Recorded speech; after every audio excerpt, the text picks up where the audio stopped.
भाई चारचं पॅनल झालंय, कसं बघता या? नाही, 4चं पॅनल झालं ह्या सर्वात मोठा निर्णय चुकीचा झालेला आहे. जर सामान्य कार्यकर्त्याला जर निवडणूक लढवायची असेल तर तो 4च्या पॅनल पर्यंत पोहोचू शकणार नाही.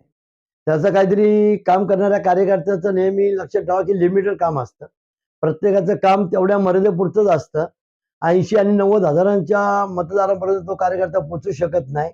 आणि पोचायचं म्हटलं तर पैशाचा खेळ होऊन जातो. त्याच्याकडे पैसे पाहिजे, हे पाहिजे, बाकी सगळं आलं त्याच्यामध्ये म्हणा. आणि आज पोलिंग एजंटला म्हणा बूथवरती बसण्याची देखील सुद्धा प्रत्येकाला 1000-2000 रुपये द्यावे लागतात. मग तो सामान्य कार्यकर्ता इथपर्यंत पोहोचू शकणार नाही. म्हणून हे जे 4चं पॅनल जे केलंय ह्याला मुळात वरिष्ठ लोकांनी विरोध केला पाहिजे. 20,000 मतदारसंघाचं ठीक आहे ना. माझ्या काळामध्ये एक निवडणूक झाली होती. त्या टायमाला मला असं वाटतं की 8,000चा वॉर्ड होता.